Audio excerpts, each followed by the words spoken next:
Olá, a gente vai iniciar agora a nossa apresentação da APS, da disciplina de Introdução à Ortodontia e Odontopediatria aqui na Unifametro. A nossa equipe vai falar sobre o assunto de alterações bucais mais prevalentes em odontopediatria, tá? E a nossa equipe é composta por mim, Ailton Silva. Agora eu vou apresentando todo mundo e colocando aqui na tela. O Aloísio, e aí, Aloísio? Oi. O Emanuel Ítalo. Oi. Não. O Tarles Bruno Oi. e a Tainá. Oi. Então, pronto, agora a gente vai iniciar a nossa apresentação. O pessoal vai conduzir aqui. Eu vou deixar agora a palavra com o Tarles, que ele vai iniciar a apresentação e vou projetar aqui também. Só um minuto. Vou pensar aqui.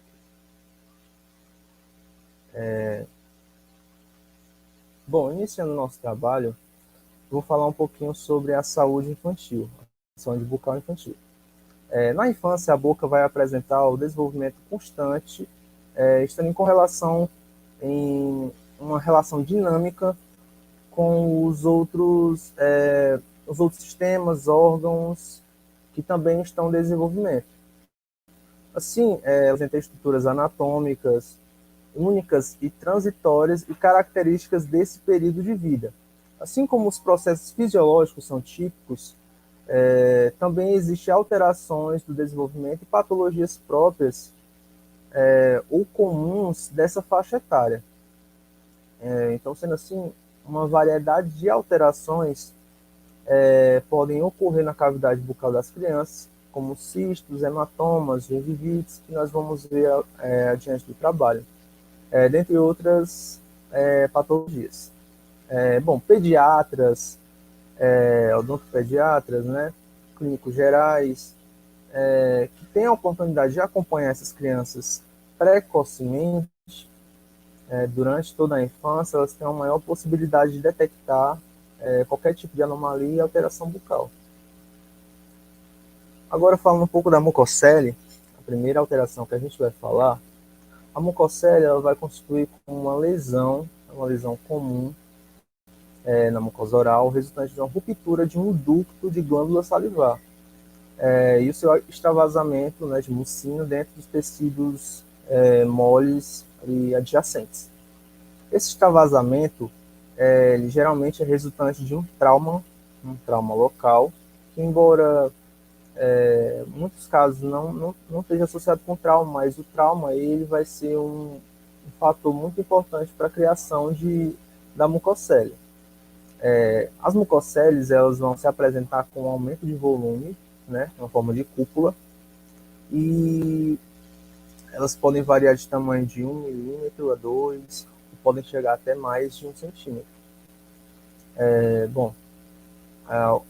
Algumas mucoceles são lesões chamadas autolimitantes, né? Então elas se rompem e se cicatrizam sozinhas. Entretanto, porém, algumas vezes podem chegar a precisar de uma excisão cirúrgica por serem de natureza crônica. Outra lesão que nós vamos citar vai ser a rânula.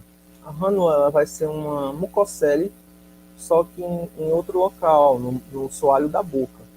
Então, elas geralmente se originam das glândulas ali adjacentes, né? Como a glândula sublingual e a submandibular. E também possivelmente de glândulas menores adjacentes. O seu tratamento pode ser através da remoção cirúrgica ou de uma marsupialização. Nessa imagem que eu coloquei, a gente pode ver aí um volume, um abaulamento, uma coloração azulada que se encontra ali no soalho da boca.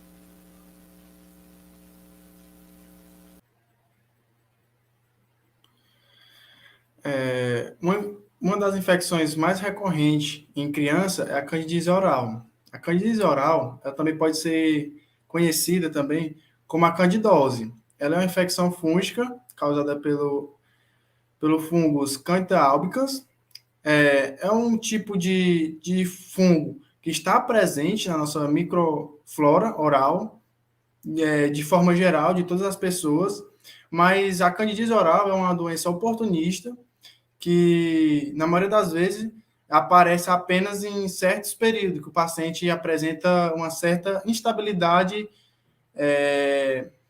imunossupressora. Dentre os principais fatores predisponentes estão a anemia e as infecções virais.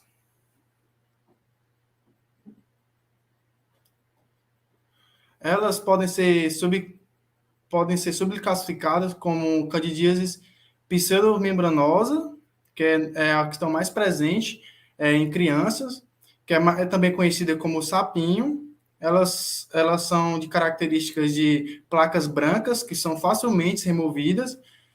Normalmente, as crianças se queixam de dor e queimação na região da lesão. Outra variação da candidíase oral é a candidíase também eritematosa, que normalmente são placas avermelhadas, acomete mais pessoas mais idosas. Também a candidíase hiperplásica, que pode haver manchas brancas acompanhadas de manchas vermelhas. E o tratamento é realizado através de antifúngico específico e em criança a nistatina tem um uso tópico bem considerável, bem aceitável pela medicina.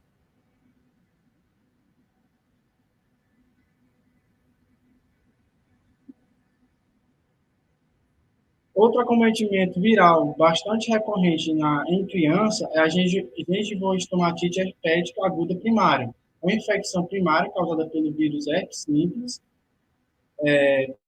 Tem um pico de prevalência entre os 2 e 3 anos de idade. Os sintomas principais que as crianças apresentam são febre, mal-estar em geral, irritabilidade, dor ao deglutir e uma linfadenopatia regional, né? O que pode acontecer nesse período também é a criança ter dificuldade para se alimentar e dificuldade para falar também. Os principais achados clínicos presentes estão a gengivite e vesículas puntiformes, que normalmente as vesículas se rompem facilmente, causando dores intensas. Essa regressão ela é natural, podendo ocorrer entre de 7 a 14 dias, e o tratamento se dá por meio do acompanhamento, mais uma orientação de higiene oral, sempre manter a higiene bucal legal, satisfatória, beber bastante água e evitar bebidas ácidas, né, para evitar que a criança sofra mais dores. Outra alteração é a anquiloglossia, que é uma anomalia de desenvolvimento da língua, né? A anquiloglossia também conhecida como a língua presa, caracterizada pelo o freio lingual curto, resultando na limitação dos movimentos linguais, podendo gerar assim, mudanças na fala e na deglutição. E a restrição da movimentação da língua, ela pode gerar implicações na higiene oral, predispondo a cárie dentária, bem como já falei no começo, né, o distúrbio da fala e até mesmo um bullying durante a infância e a adolescência. A etiologia ainda é desconhecida. E em relação ao tratamento, não há necessidade de tratamento. Para recém-nascidos, tem a frenotomia, que é o corte parcial do freio, não ocorre a remoção por completo.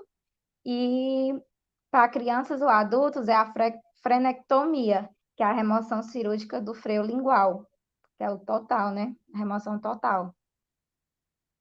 A outra é a língua geográfica, que a língua geográfica é uma alteração benigna, cuja principal característica são as lesões erosivas avermelhadas. E essas condições é mais comum nos primeiros anos de vida, e as lesões ela tendem a desaparecer antes da puberdade. Ela tem a prevalência em crianças do gênero feminino, e a sua etiologia não é totalmente esclarecida. As lesões elas não comprometem o paladar e podem permanecer ativas por períodos curtos ou longos. E em relação ao tratamento, não existe tratamento específico para a língua geográfica. Bom, Eu vou falar sobre algumas lesões com retenção de líquido. O cisto de erupção, ele é uma lesão que fica situada na superfície da coroa do dente que está em erupção. E ela pode ocorrer tanto em dentição decídua, como dentição permanente ou supranumerária. E ele se caracteriza pelo acúmulo de sangue entre o dente e a gengiva. E apesar dessa aparência que ele possui, a maioria dos cistos são indolores. Ele pode ocorrer tanto por pequenos traumas, como simplesmente o ato de morder, ou por causa de alguma gengiva que seja mais espessa, que dificulte a erupção do dente. E, embora a maioria dos cistos eles desapareçam sozinhos, em casos em que o cisto gere algum tipo de desconforto excessivo, se faz necessário a intervenção cirúrgica, com a excisão da mucosa subjacente para poder expor a coroa do dente e poder drenar o líquido que fica acumulado, que é o processo chamado de ulectomia. E já o hematoma de erupção, ele se assemelha bastante com o cisto. Ele é uma lesão que possui uma coloração azulada ou púrpura e que possui um aspecto de bolha na área da gengiva que circunda o dente que não foi erupcionado. E apesar dele ser assintomático, em alguns casos ele está associado com a febre, a falta de apetite ou o desconforto que alguma criança possa sentir. E da mesma forma do cisto, ele se rompe espontaneamente, apenas em alguns casos mais graves que é necessária intervenção cirúrgica. E alguns objetos podem ser oferecidos para a criança para poder ajudar nesse rompimento, como mordedores ou alimentos mais consistentes, todos frios. E essas foram todas as referências que nós utilizamos para poder fazer esse trabalho. Então, a gente pode verificar as principais alterações bucais prevalentes, né, na infância, na odontopediatria. Tá? Com isso, a gente só finaliza, né, que o quão importante é a gente começar a procurar o odontopediatra, né, desde o nascimento dos primeiros dentinhos, né, para já introduzir na criança esses cuidados mesmo com a higiene bucal, né, para a gente evitar, né, e no caso a gente conseguir também tratar esses principais acometimentos, né, de uma forma mais rápida, né, para a gente evitar evoluções. Tá? Então, a gente finaliza, né, falando dessa importância e da importância do odontopediatra, né, que ele vai ser o profissional que vai oferecer essas dicas, que vai cuidar da saúde das crianças desde esse início, né, da introdução ao nascimento dos primeiros dentinhos, e que é uma fase bastante importante, né, para a gente acompanhar. E é isso. Valeu, pessoal. Até mais.